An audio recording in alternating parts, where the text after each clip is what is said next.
nagsampa ang Office of the Ombudsman ng kasong plunder laban kay Senator Rodante Marcoleta. Kaugnay ito ng 75 million pesos na campaign contributions na tinanggap niya bago ang 2025 senatorial elections pero hindi isinama sa kanyang Statement of Campaign Expenditures o SOSE.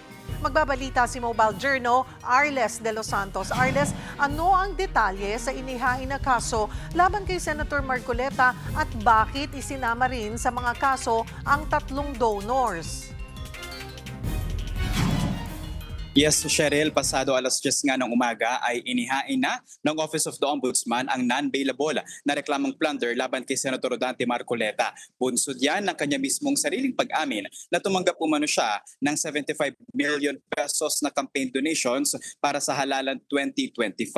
Ayon sa Office of the Ombudsman, hindi ito idineklara ni Marcoleta sa kanyang SALN maging sa Statement of Contributions and Expenditures o SOSE. Gate ni Marcoleta, hindi pa umano nagsisimula ang campaign period noong tinanggap niya ang donasyon. Pero ayon sa Office of the Ombudsman, Cheryl, makukonsidera itong ill-gotten wealth. Lalo pa at congressman pa si Marcoleta noong panahong iyon ng Sagip Party List. May posible ding sabwatan umano sa pagitan ni Marcoleta at mga kapwa-akusado kaya isinama ito sa reklamong plunder na sina dating anak kalusugan Party List Congressman Mike Defensor, Joseph Varias Espiritu at Aristotel Baluyot Viray. Isinampa ng Office of the Ombudsman ang kaso sa kabila ng 3 araw na kilos protesta ng mga miyembro ng Iglesia ni Cristo. Nauna nang sinabi ni Marcoleta na handa siyang makulong. Tinawag niya ring political persecution ang reklamo laban sa kanya para umano patahimikin siya.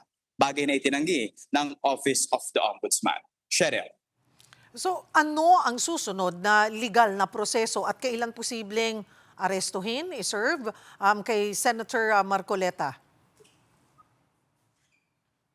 Cheryl, posibleng araw o oras na lamang ang hihintayin bago nga maaresto si Senador Rodante Marcoleta. Dahil dito, Cheryl, no, sa mga recent filing against corruption-related complaints ng Office of the Ombudsman ay nasa 24 to 48 hours lamang at may warrant of arrest na ang mga akusado o mga i-file ng Office of the Ombudsman. No? Sa ngayon, Cheryl, ang huling update natin ay naraffle na sa 3rd Division ng Sandigan Bayan ang plunder case ni Marcoleta. Gayon din, no, sina Defensor, Viray at Espiritu habang naharap din kasi sila, Cheryl, no, sa reklamong paglabag umano sa Presidential Decree number 46. Ayan yung nagbabawal na tumanggap o magbigay ang sinumang empleyado o opisyal ng pamahalaan ng regalo. Bagay na umano'y ginawa ni Marcoleta sang-ayon na rin sa reklamong inihain at mga pronouncement ng Office of the Ombudsman. Cheryl. Ano yung mga posibleng maging epekto ng kasong ito sa panunungkulan ni Senator Marcoleta?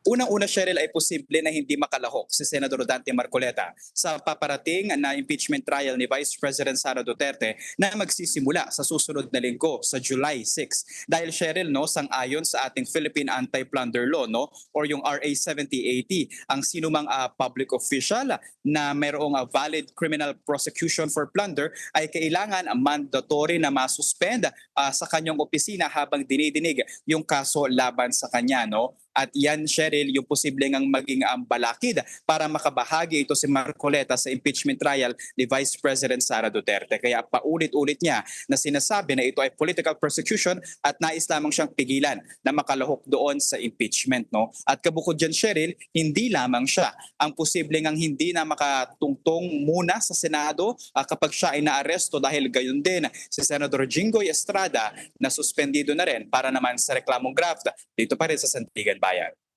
Maraming salamat, Mobile Journal, Arles de los Santos.